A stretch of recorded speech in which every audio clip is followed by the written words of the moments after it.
Sellers picks his way to the right and is tripped up, reaching for the end zone. Touchdown. What a start. To Reed, and there he goes. Nobody's going to catch him. Touchdown. It's caught. Jeremiah Smith. Touchdown, Ohio State. The legend grows. This is Chasing the Natty, a college fantasy football podcast.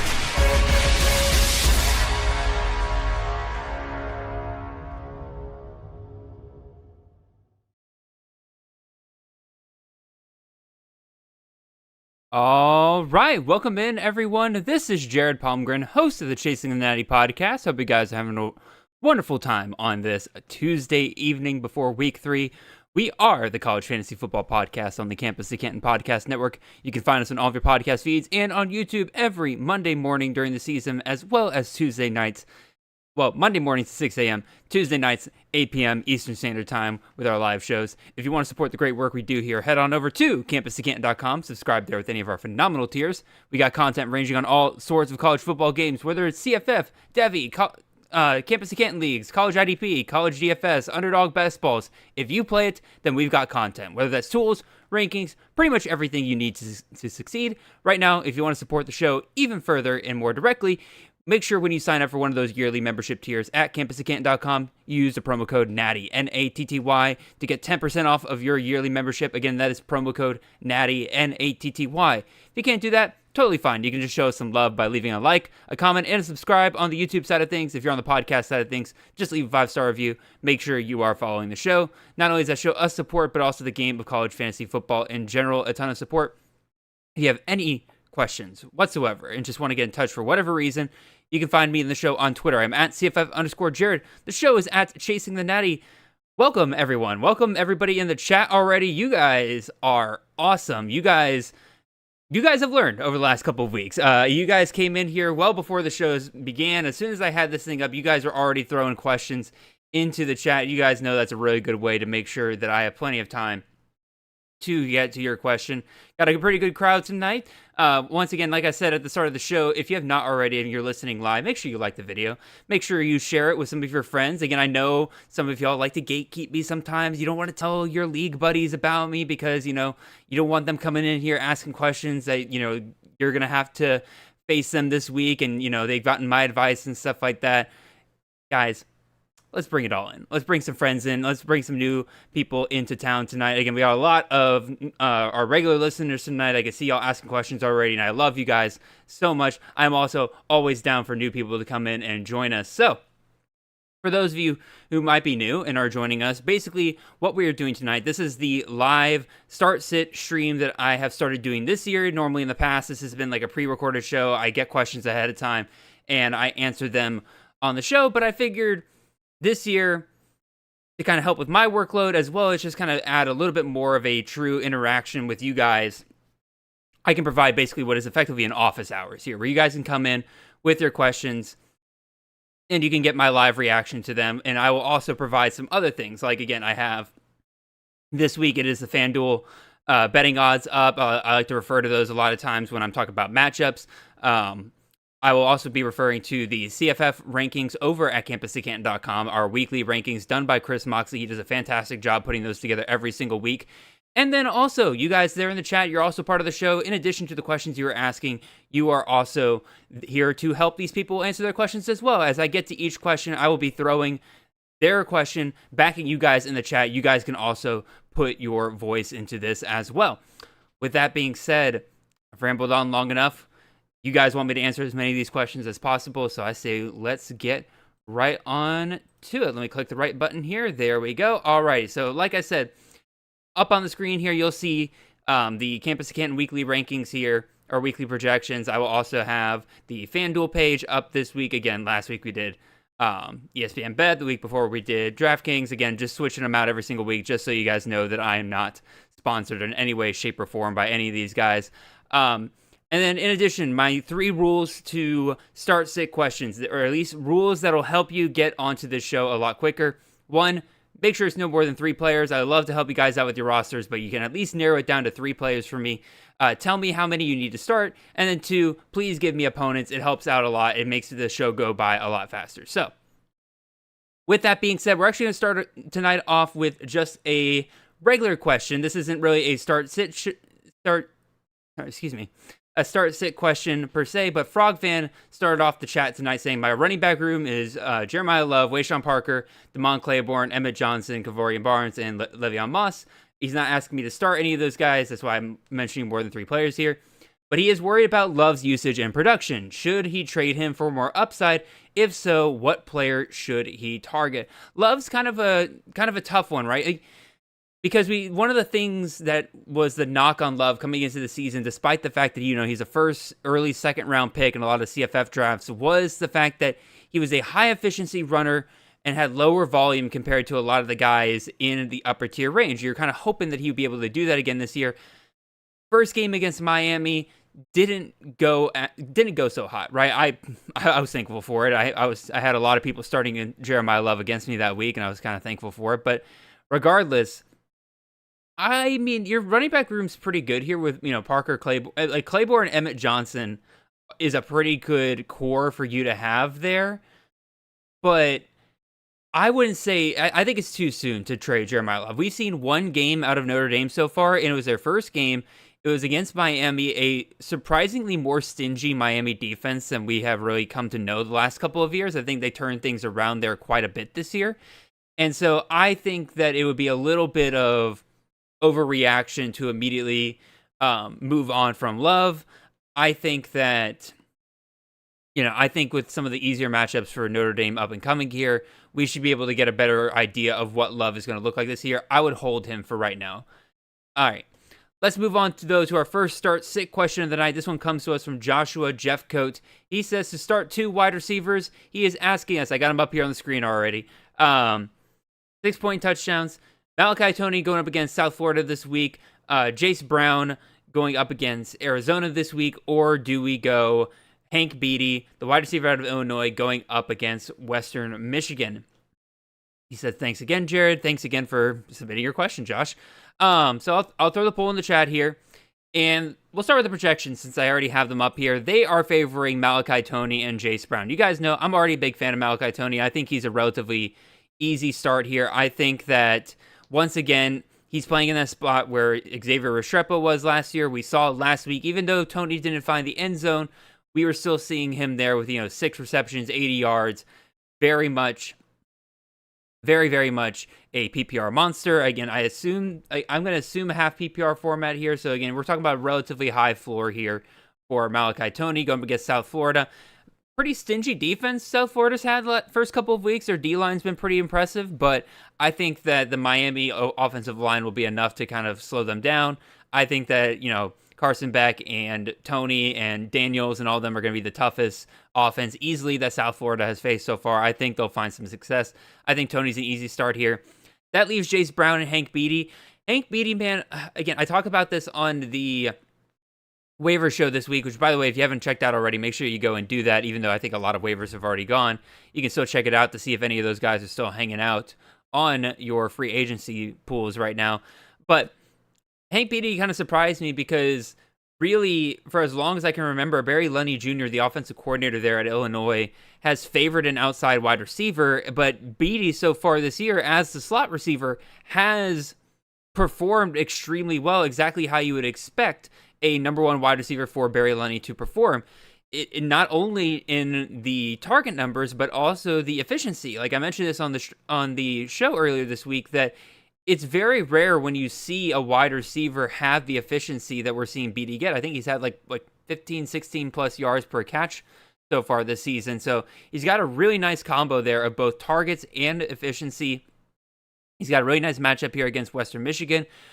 Illinois, surprisingly over the years, hasn't really been a team that sits a lot of their starters until very late in these kind of games. So I think Beatty's got a lot of touchdown upside versus Kansas State and, Jace Brown, Avery Johnson, all of them are starting to worry me a little bit in terms of what this offense is going to look like. And so I think that Brown is my sit amongst this group. looking at the poll, people are saying that Tony is the one they would sit. Again, I would tell everybody, just in case, make sure when you look at that poll that you're seeing, is it would you sit or would you start? In this case, I asked, who would you sit?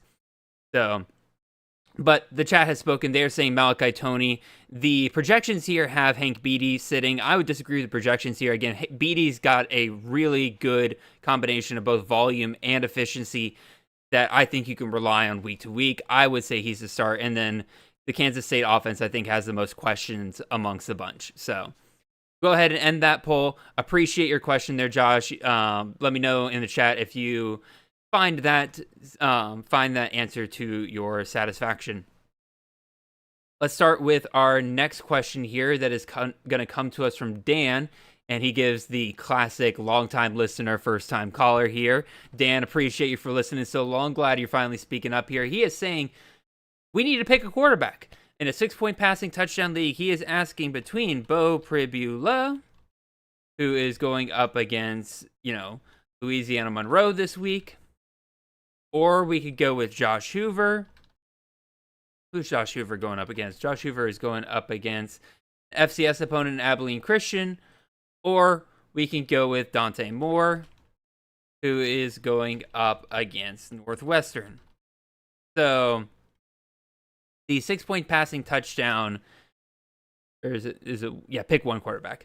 So I got to pick one quarterback between these three. So part of me really wants to go Josh Hoover, mostly because, again, he's going to have a ton of passing touchdowns, easy opponent. TCU is not really a team that likes to sit their guys pretty early on. I see a lot of people go ahead and sit. It seems like not a lot of people are in on Beau Pribula, at least early on. Let me try that again. At least in the early stages of this poll, at least the ones of you that are answering this pretty quickly, you're not really in on Beau Pribula, and I kind of get it. He's had some big games already. They really need to see the likes of Matt Zollers probably get some reps, considering that their backup quarterback, Sam Horn, is down.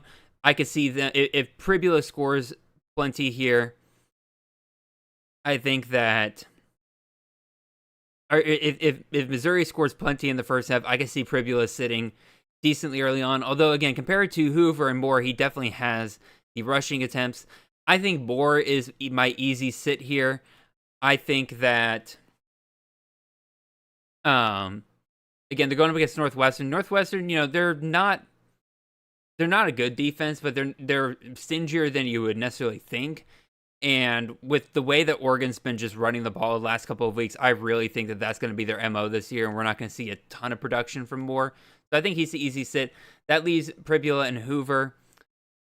6-point passing touchdowns, I think I'm going to lean Hoover. I think he can monopolize those touchdowns just a little bit more, versus Pribula is going to have to contend with the likes of, obviously, Ahmad Hardy and then Jamal Roberts as well. But let's see what the projections have to say here.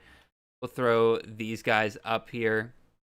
Josh Hoover and Dante Moore. There we go. All right, well, projections have all three of these guys very, very close here, with Dante Moore at 27.8. They got Josh Hoover at 27.99.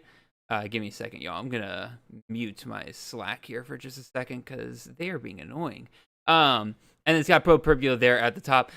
I wouldn't blame you for going Beau Pribula here and just, relying on his rushing ability.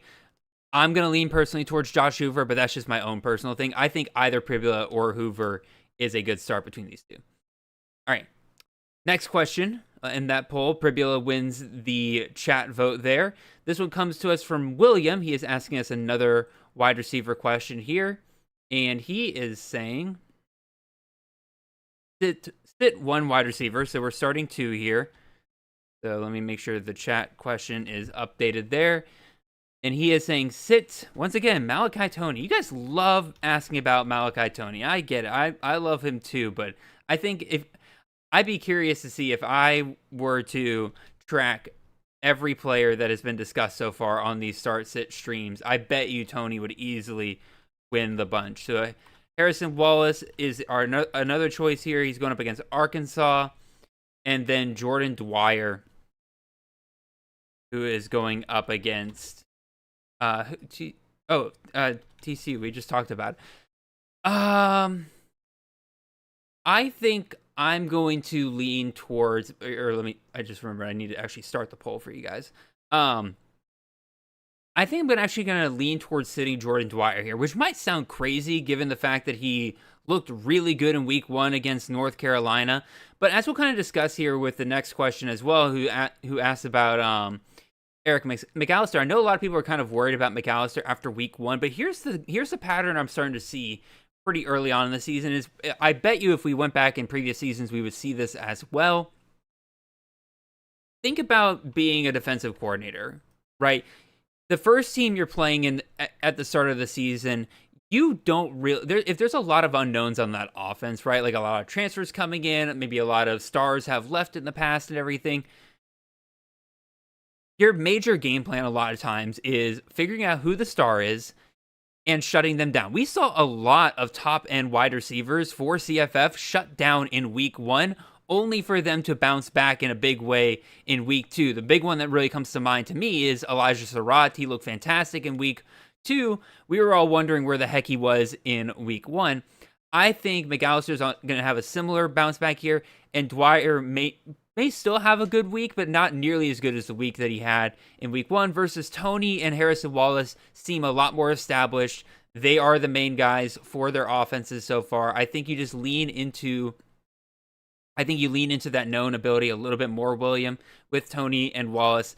Sit Dwyer of this bunch, even though, again, I could see a lot of points being scored by TCU this weekend, but, Dwyer had himself a really big week 1. I think they let some of the other guys feast this week, but let's see what the projections have to say. We already know Toney is roughly in that 14.2 range here, and then let's see, Harrison Wallace, we'll throw him up here, and Dwyer is our third option. Wow, projections could not get any closer here, William. I'm sure this makes you feel really good amongst this bunch here. Again, they're all right there next to each other.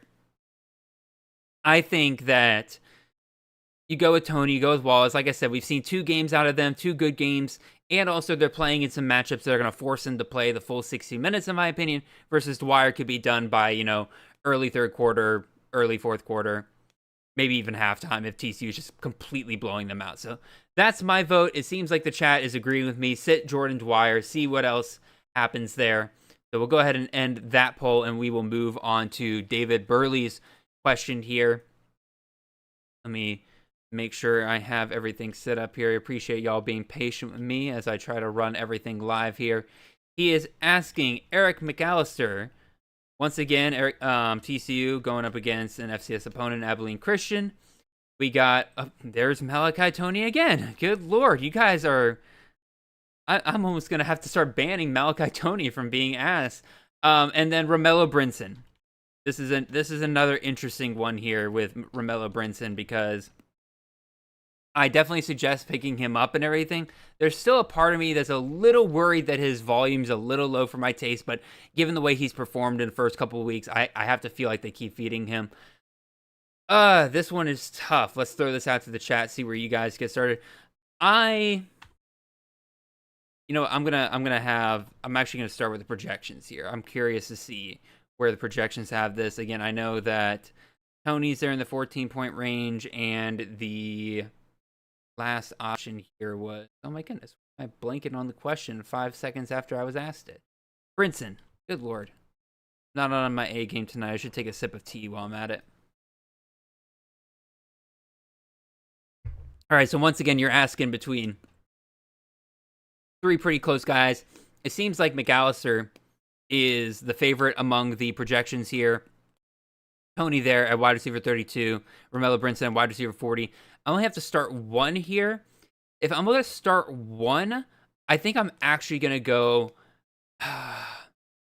Man, McAllister's my boy. It's hard for me to say I want to sit him, but I think I kind of have to. Again, just because there's that little bit of hesitancy that maybe he doesn't bounce back here in game 2. Versus Malachi Toney, we've seen 2 good games from him so far. You got half-point PPR. I'd like it better if it was full-point PPR. I'd really like Toney in that format. That makes me a little bit more likely to start McAllister, but I think I'll dig in my heels here. I'm actually going to say Malachi Toney here, mostly because, again, we've seen 2 games of him. South Florida is going to at least keep Miami in the full 60 minutes, given the way they've played Boise, given the way they played Florida. I doubt we see a blowout to the point that Miami is going to have to sit its starters at any point during this game. I think Tony finds the end zone here at least once. McAllister, I think he'll have a great week as well, but we're still early on in the season. I say we play it safe. Let's go Malachi Tony here. Chat has McAllister winning this with 50%. You guys, again, I totally get it. McAllister's upside is absolutely huge, and given the fact that he was shut down relatively in week 1, I bet they use this opportunity to kind of bump up his stats quite a bit this week. So, David, if you're listening, man, if whichever one you want to go between McAllister and Tony, I think both are good options. Brinson, I think there's just a few more questions we need to answer about that SMU offense, especially now that Kevin Jennings is down. We don't really know for how long. He could be back this week. It could be several weeks. We don't know, but if Kevin Jennings isn't starting, the preference in the wide receiver room might shift with the new quarterback there. So I think that we'll definitely sit Brinson. And then if you want to save floor, I say you go for Tony. If you want to go for ceiling, go with McAllister. So I think that's my final answer there. Chat seems to agree. McAllister 50%, Tony 40%, Brinson in a distant third place with 10%. So we will end the poll there and move on to CFF Tactician's question here. He is asking us to start one wide receiver between two options. So let's go ahead and create a poll for this. We got Hank Beatty, once again going up against Western Illinois. Or not Western Illinois, Western Michigan. And then Cam Coleman versus South Alabama. Good Lord in heaven. Go ahead and throw it out to you guys there. I think I'm going to lean towards Beatty in this matchup. And already it seems like the chat's going to agree with me there. Mostly because as talented as I think Cam Coleman is, and as great as the end of a season he had last year, I really do think that Jackson Arnold limits the upside of this passing game. And unless they really truly start making it an effort to involve Coleman every single week, which they should, but they do have a plethora of options at wide receiver there. You know, Malcolm Simmons is still around. You got Eric Singleton, who's been banged up, but he's been playing. I'm forgetting. Who's the Wake Forest wide receiver? Horatio Fields has been coming along pretty well for them. Like, they got other options there. And because they don't pass, like, their passing volume isn't a ton, I think I'm going to lean towards Beatty here over him. Mostly because, again, Beatty's got a seasoned quarterback veteran in Luke Altmaier who knows that system. It's a system we like for CFF. If Beatty is the true wide receiver one for Barry Lundy Jr. this year, which so far it seems like he is, I think you have to go with him. And I have a few. Well, actually, no. I think projections are gonna favor. I think projections will favor Coleman here. Yeah. Oh yeah. Coleman's really highly projected by projections here, and I get it. Like the opponent's nice there in South Alabama, but you know we've already seen a relatively up and down performance from Cam Coleman. He could still have a really good weekend because it is lesser competition for him. But I think let's go with the wide receiver here who's had back-to-back 100-yard games so far this season. Illinois should make quick work of Western Michigan, and Beatty should be a relatively big part of that. So, CFF Tactician, I hope that question answers I hope that answers your question here. So let's go ahead and clear that out. And yeah, overwhelming majority in the chat. Hank Beatty with 82% of the vote.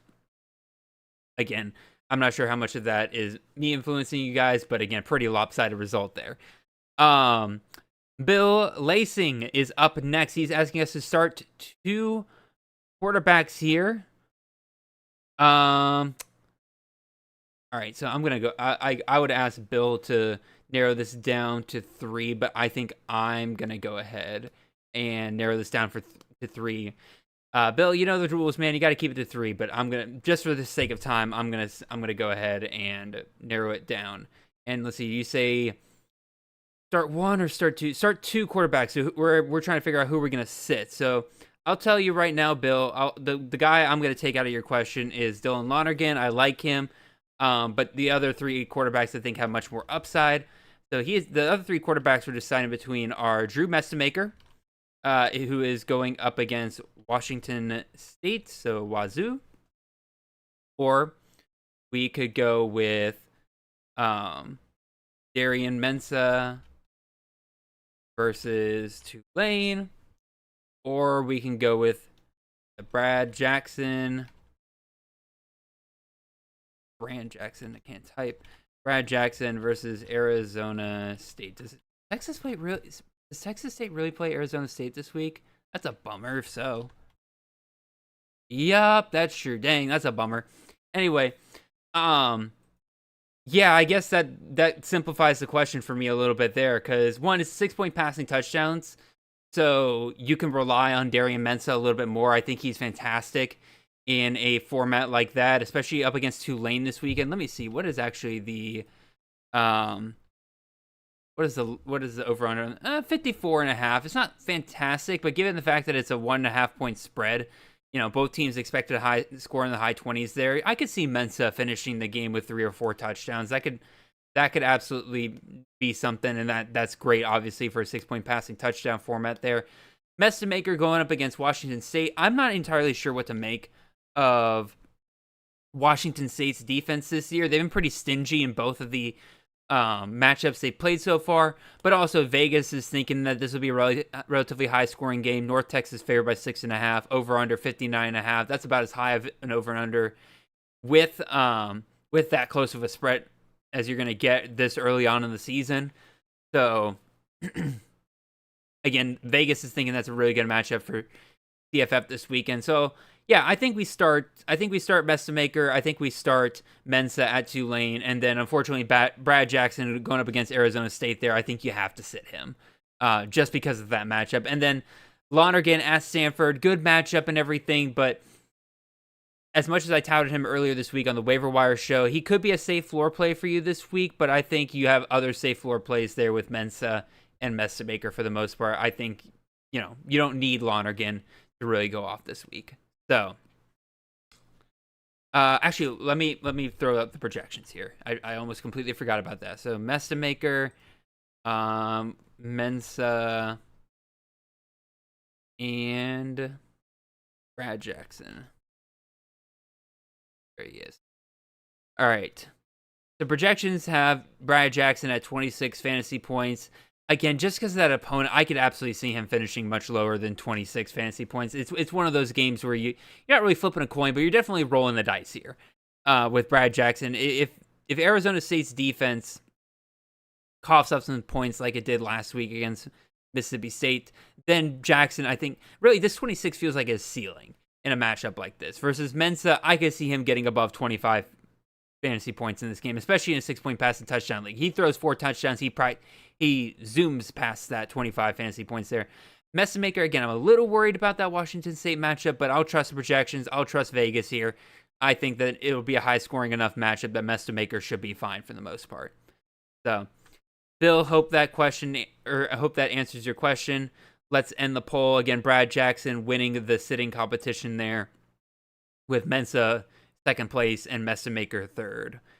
So, all right, let's continue on here. Wow, we're already almost halfway through the show. Now that I mentioned that, let me do 2 things real quick. One, I'm going to take a sip of my tea in my spooky Peanuts Halloween mug here. Yes, in this household, we are going ahead and starting to celebrate Halloween here in September. You guys don't. And so the other thing I will remind everybody to do is that, one, if you're joining us live, really appreciate you guys and appreciate all the questions in the chat. You guys are doing a fantastic job of bringing a lot of great new players to discuss and everything like that. Again, a good variety of questions we're seeing here tonight. A lot of new names, a lot of familiar names. Appreciate you guys.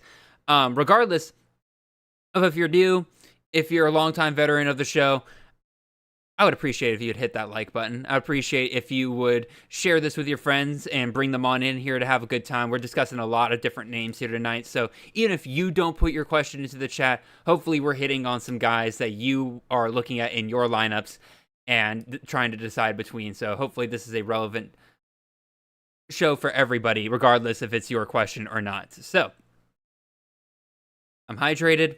I got my spiel out of the way. I've had my small break. Let's go. Moving on to Andrew Brock's question here. Tough decision at QB/Superflex. Do we keep firing up Sellers or do we bench him until we see it? Andrew's also got Horvath at Tulsa and McCowan versus Incarnate Word and Joseph. I guess that's Colton Joseph at Virginia Tech. Pick 2, 6-point passing touchdowns. Again, easy set. I think Joseph at Virginia Tech. I think that's just rolling the dice a little bit too much. And when Old Dominion has beaten Virginia Tech or has been competitive with Virginia Tech in the past, it's usually been a relatively lower scoring game where that happens. So I think, Joseph's an easy sit there. So really we're deciding between 3 options here in Lenore Sellers. Although I do not remember. So it's a who would you sit question. Who does South Carolina play this week? As much as I would love to say that I just memorize all the schedules ahead of time, it's just not happening right now. So South Alabama, South Florida. Okay, come on. Is it an abbreviated thing? There it is. Oh, they're playing Vanderbilt this week. Okay, so we got Lenoris. We got Lenoris versus Vanderbilt.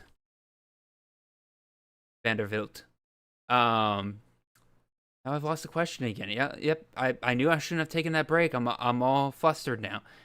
Here we go. And so we also got Horvath versus Tulsa, or we can go Owen McCowan versus an FCS opponent in Incarnate Word. So he's asking us to start 2 of that bunch. So the question for you guys in the chat is, who does he sit? Again, Lenoris, we talked about him on the freakout scale earlier this week. It's frustrating. He's barely hit 20 fantasy points in either one of his games. We're not seeing really the dominance that we saw the last couple of years, and I really mentioned a lot of that has to do with his inefficiency when it comes to the running game. Does he get back on track against Vanderbilt this week? I'm not entirely sure of that.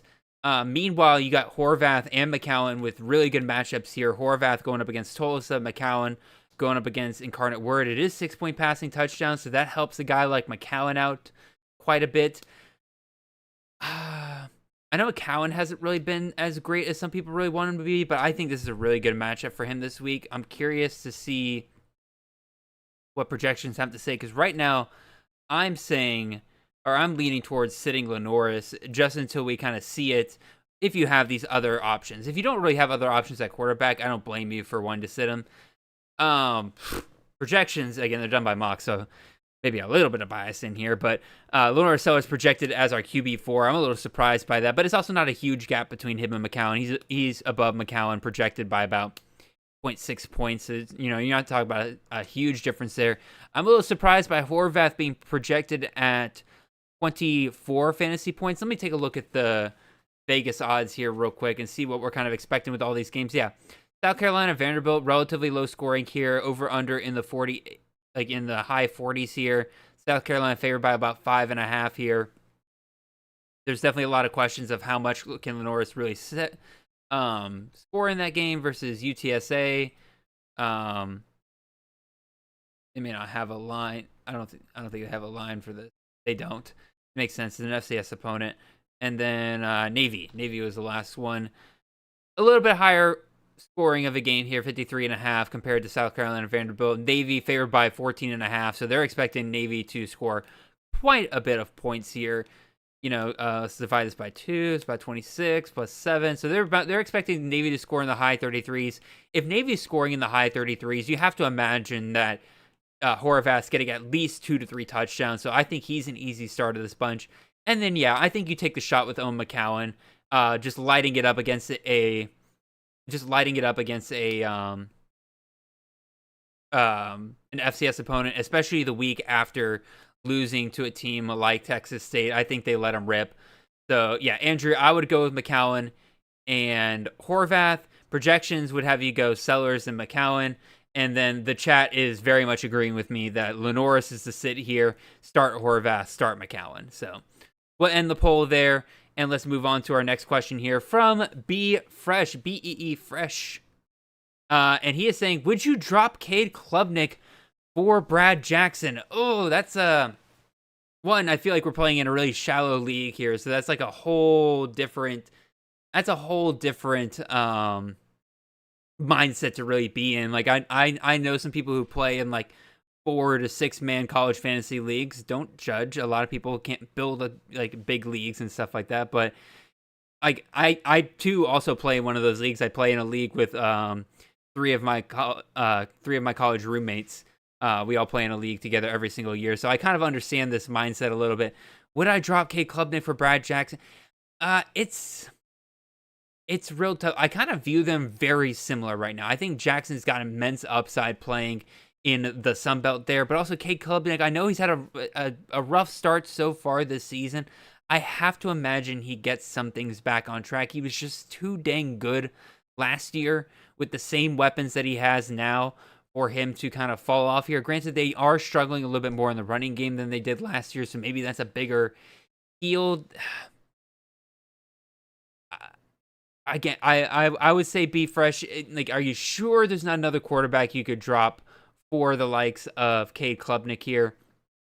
Or for the likes of Brad Jackson here? Because I don't know. It feels weird to drop Cade Klubnik this early on in the season. I think he'll bounce back as you get into conference play.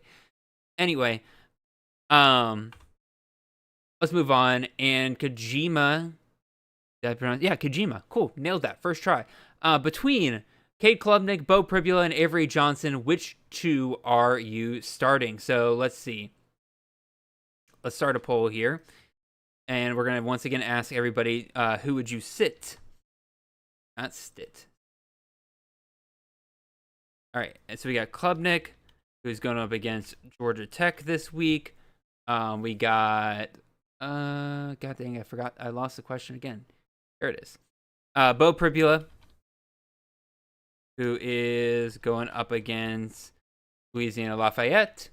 Or we have Avery Johnson, who is going up against Arizona. I think Pribula is an easy start for me of these three, mostly because we know he's going to run. Maybe they run him a little bit less, but I have to trust that by the time that they need to bring in the backup options for Missouri here, that Pribula will have scored plenty here. I think you gotta run with that. Then that leaves Klubnik versus Avery Johnson, two guys that are relatively disappointing to this point in the season. I think you still start Klubnik. Again, he's going up against Georgia Tech there. That'll keep him in there the whole time. Avery Johnson, God, Matt Wells so far as an offensive coordinator has been quite disappointing because he is actively trying to make sure that poor Avery Johnson does not run the ball too much, and that's been a real detriment to Avery Johnson's upside. Until I see them let him run, good Lord, English is not my strong suit tonight. Until I let them, oh my gosh. Try one more time, Jared. Until I see them nope, we're going to get one more try out of this. Until I see them let him run, that still wasn't right, but we're going with it. Avery Johnson, I think, is a sit right now because I don't trust his passing. If you're going to turn Avery Johnson into a relative statue, that's a recipe for some real bad CFF weeks. Let's throw up the projections here, though. Let's see what they have to say. Currently, Klubnik is winning the sitting competition right now with 50% of the vote. We'll throw Pribula up here as well. And we have Avery Johnson. Oh my God, yeah. Projections are real big on Pribula and Klubnik this week. It is expecting a big bounce back week here for Klubnik, 30 fantasy points here. Avery Johnson all the way down at QB 57. Meanwhile, both Pribula and Klubnik are our top 10 in our projections. I'm going to trust projections here, Kojima. I'll go with that. So, next question here comes to us. Before I forget, I'm going to end the poll. It looks like that, yes, Klubnik is going to win that poll with 45% of the vote there. Question here from Austin Wood. He says, hey, Jared. Hey, Austin. Need help with one of my running back slots. Pick one in a full PPR format. Rashad Dubinion versus Southern Miss, Tay Meadows versus Memphis, or Jamari Taylor versus William and Mary. Appreciate all your hard work. Again, Austin, I appreciate you joining us here tonight. So, I'll throw this one out to you guys in the chat. I have an idea already of where I'm going to go with this, and I'll just go ahead. Actually, I'll throw the question to the chat real quick and let you guys kind of decide. And I want you guys to have the question before I actually say my thoughts, because I don't want to sway you guys too much here. So we'll start the poll here. Let's throw in the projections. I'm curious to see which ones they end up going with here. I think that Jamari Taylor is an easy sit versus the FCS opponent. Taylor's a guy that I described on my show as a potential, keyword potential, committee buster there at Virginia. He looked really, really good this past week against NC State there. I think that he will earn more carries and continue to be that 15 to 18 carry guy for Virginia throughout the season. But I think if there's any game where you're going to likely see those carries regress, especially if they do think they need to rely on him down the line, it's going to be an FCS matchup versus William and Mary. They're not going to be afraid to take Taylor out of that game. So I personally would easily sit Taylor of this bunch here. Meanwhile, you've got Rashad Dubinion and Tate Meadows, two true workhorse backs the last couple of weeks. Again, even against Clemson, I mentioned Tate Meadows impressed me greatly in that game with 76 yards on 16 carries. If he can do that versus Clemson's D, I feel very good about him doing so against a lot of defenses here. But Rashad Dubinion has just been on fire 2 weeks in a row. I don't see how you can sit Dubinion at this point. He gets Southern Miss this week. That's not been a defense that has really inspired fear in anybody so far. And so I would say that I would go with Dubinion. The projections here are agreeing with me. They've got Dubinion in our top 10 running backs this week. They got him RB6. Just to add on top of everything else, let me see if I can find the game real quick. There you go. Appalachian State, Southern Miss. App State's favored by 2.5. Over under 55.5. So a decently high scoring game there versus, let's throw up the Memphis line. Yeah, lower scoring game here. Still close, so both teams can score a decent amount of points here, but 50.5. I would say, again, Dubinion's got the better matchup. He has got the better volume. I'd say Dubinion all around here, and it looks like the chat's going to agree with me here. 42%. Oh no, actually, it is split evenly between Dubinion and Taylor. So those of you in the chat who are watching, make sure you throw in your votes. Try to break that tie real quick. Meanwhile, I'm going to go ahead and start looking ahead at the next question here from Mr. Brandon Champion. Brandon, welcome to the stream, man. Glad you could finally make one of these. He is asking us between three quarterbacks here. We got Drew Messemaker going up against Wazoo, Tucker Gleason going against Morgan State, or Baron Morton versus, what does that say? Lost the loss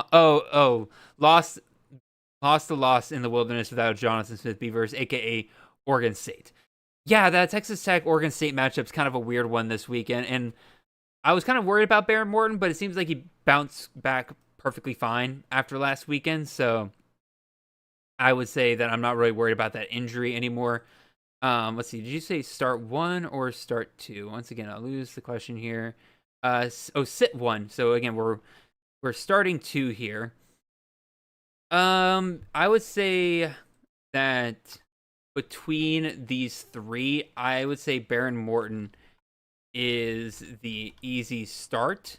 And then it's really just down to Gleason going up against, an FCS opponent, or do we go Messemaker versus a Wazoo team that is very difficult to figure out. Again, I'll throw that to the chat here for you guys, but my initial thought is, again, Morton versus Oregon State. I trust that matchup. I think that there's going to be some decent points there to be had. And then I would personally think I would sit Gleason. Mostly, again, we have an FCS opponent there. Gleason, while he is a big part of that Toledo offense, he is definitely not the central piece versus Trip Trayanum's very quickly becoming the center focal point of that offense. And I could see him having a day that really takes away from Gleason in a big way. Versus Messemaker, there's no stud running back there with the mean green that's going to take things away from Messemaker. There's points to be had in North Texas versus Washington State. Mestamaker is going to be a key piece of why that happens. So I personally would sit Gleason of this bunch. Let me go ahead and throw this up on the screen here in terms of the projections, just so that you can see it. I think if I remember correctly, yeah, Mestamaker is up there pretty high. And then what's our last one here? Morton. Yeah. Again, projections pretty much in agreement here. Tucker Gleason down at QB 30. Meanwhile, both Morton and Mestamaker are in that 13 to 16 range. I mean, it's not a huge gap between everybody. Like, again, we're talking about minuscule points here between Morton and Gleason, right? You're talking about a little over a full point there in terms of projections. Not a huge difference between all of them, but I think there's a lot more uncertainty in a, versus an FCS matchup there, especially with a MAC team compared to, a Power 4 versus former Power 4 and a, North Texas versus Wazoo there. So I think those are the matchups worth kind of playing into. I am curious to see a little bit, though, what Vegas is thinking about this Texas Tech game. Oh, my God. Jeez Louise, I was not expecting that spread. Again, Texas Tech favored by 23.5. Over under 62.5. Yeah, start Morton. Good Lord. That's a line that could end up being huge for Morton down the line. I didn't expect that spread at all. I know Oregon State had taken a step back this year, but whoo, good Lord in heaven. So, all right, Brandon, I'm gonna end the poll. The poll is by far majority Tucker Gleason being sat versus an FCS opponent there, and let us move on. Again, William, appreciate the shout out. We'll move on to Joe's question here. He needs to start 2 quarterbacks, 4-point passing touchdown league here. He needs to. Up, and I lost the question again. Give me a second, y'all. Here we go. So he needs to start 2. So it's really, who would you sit here? And he is asking us, do we sit Byron Brown, who's going up against Miami of Florida this week, or do we sit Caden Veltkamp, who is going up against FIU, or do we sit Josh Hoover versus an FCS opponent? I don't think we really need to overthink this one too much here, Joe. I think as much as we love Byron Brown, he went up against Florida last week and he didn't score a ton of points. Obviously, they got a huge win, right?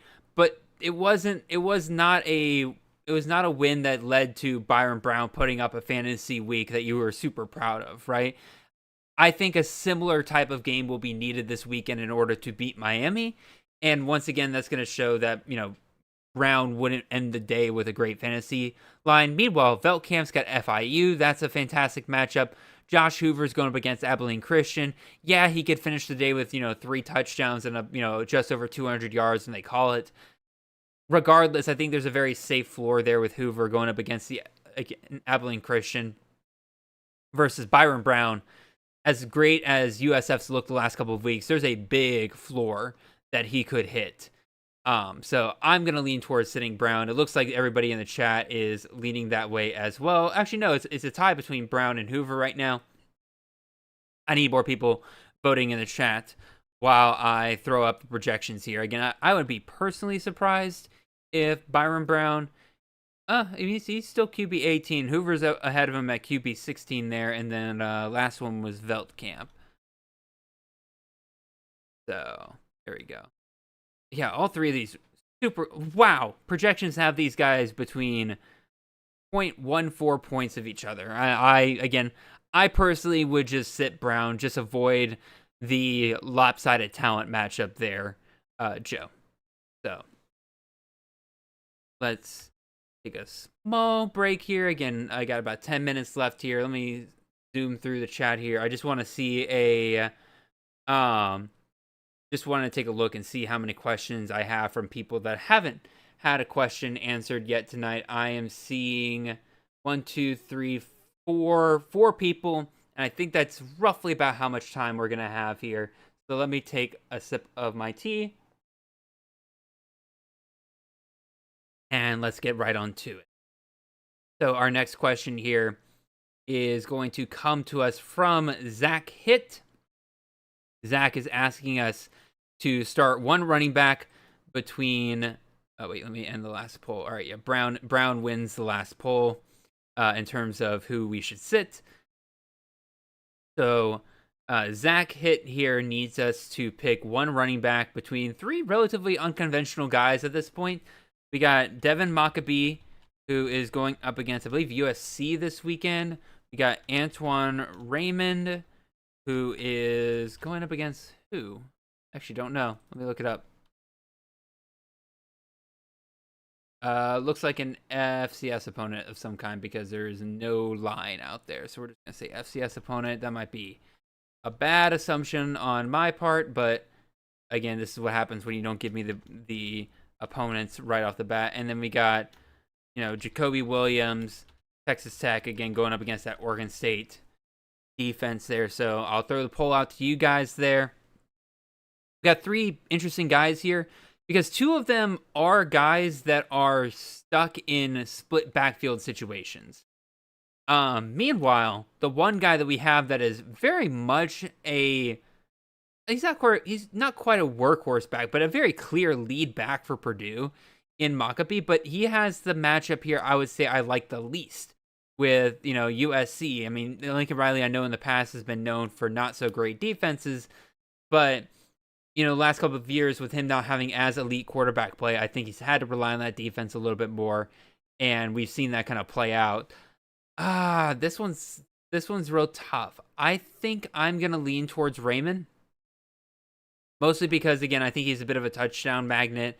I don't like that he splits a lot of workload with CJ Campbell, but I could just see Maccabee bottoming out this week. Jacoby Williams and Cameron Dickey is just so hard to predict, because like last week, Dickey got all the touchdowns, but none of the productions. Williams got all the production, but none of the touchdowns on relatively even carries. And so, like, that to me just screams that there's some huge variance that's coming in the coming weeks between those guys. We don't really know how that backfield is going to shake out. I'm curious. Let's see what projections have to say here. Chat so far is in agreement with me that Raymond is probably the safe start of this bunch, and so far, projections are agreeing with me as well. But let's see if Jacoby Williams. Yep. Projections are pretty much in full agreement with me here. It's got Jacoby Williams at RB62 at 12.7 points. Maccabee at 13.6 points at RB54. And then Raymond all the way up there at RB37, 14.5 points. So, Zach, I would go with Raymond. I think that there's an opportunity for both him and Campbell to eat this weekend playing against an FCS opponent. So I would say go with that. All right. Moving on here. Actually, let me end the poll. The poll says 80% Raymond, so you guys seem to really, really like Raymond on that last question as well. So CFB Connor says start two wide receivers in a half PPR format, 4-point passing touchdown. He has got Jonte Cook versus Colgate, Ian Strong versus Norfolk, or Eric McAllister at Abilene Christian.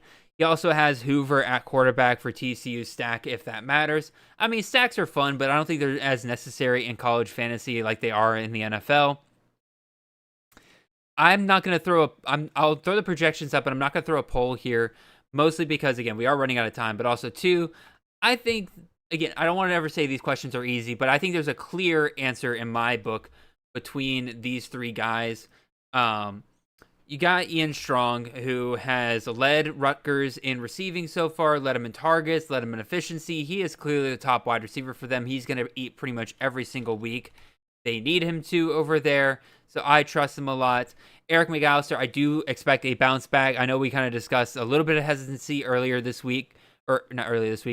show, but I think he'll follow the path that a lot of wide receivers have dealt with this year, where week one defense, all they know is we got to stop this one guy, and so they key in on that one guy and force other players in that offense to step up.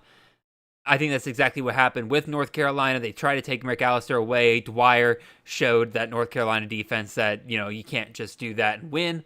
McAllister going up against Abilene Christian, he should eat here. Even if they try to stop him, I doubt they will. Ian Strong going up against Norfolk State here, I think he'll eat once again. Meanwhile, Cook, I liked Cook coming into the season at Syracuse. I still think he can kind of be that Trebor Pena kind of guy. But one, this is half PPR, so I think you need to rely on the higher efficiency guys like McAllister and Strong. Meanwhile, Cook, I think, is averaging less than like 9 yards per catch. Two, Cook's been kind of banged up these first couple of weeks. And yes, it is Colgate, so I do think he'll be able to be, one, more efficient. Two, if he is healthier than he was last week, he should be able to eat here as well. But there's just more questions surrounding Cook than McAllister and Strong coming into this week. I think you just rely on those two guys and call it a day there, Connor. So, let's see. Again, sorry, Andrew. Sorry, William. Sorry, everybody who's trying to ask other or additional questions compared to the ones they got before. It's not that I don't like you guys. It's I just want to prioritize people that haven't had a question answered yet. Like J Army Train here. He is a first-time listener, so J Army Train, welcome, sir. I'm glad he could join the show. He is asking us to start 2 running backs, no PPR here. He is asking Treyunum versus Morgan State, Damon Claiborne versus NC State, or Keywan Lacey versus Arkansas. J Army Train, let me just say real quick, you got yourself a loaded running back room if you have a team where you have to legitimately decide between these 3 guys. Because if this was my team, I'd be trying to find a way to start all 3 of these guys. These guys, like this is an awesome core of running backs here. So, I will throw it to you guys in the chat. Who would you guys sit? We got, once again, repeating for everybody. Where is it? There it is. Once again, we got Treyunum going up against a FCS opponent. We have Claiborne versus NC State. Or we can go with Keywan Lacey versus Arkansas. So, I'll throw that poll out to the chat here real quick. First things first, I want to take a look at... thing there. What have I done? Okay, here we go. So first things first, what I want to do, I want to look at this Arkansas and Ole Miss line. What is Vegas expecting here? Decently high scoring game, 60 and a half over under here. Ole Miss favored by just over a touchdown, so there's plenty of points to be had there. Meanwhile, I'm also curious about this Wake Forest game. Here we go. First one of the night. Over under 51.5, not as great. But Claiborne really showed last week that, one, he's healthy. That's always great to see. And then, two, he's going to always continue to be a huge part of this offense, even with, Ashford taking away touchdown opportunities there. He should be able to get plenty of run every single week.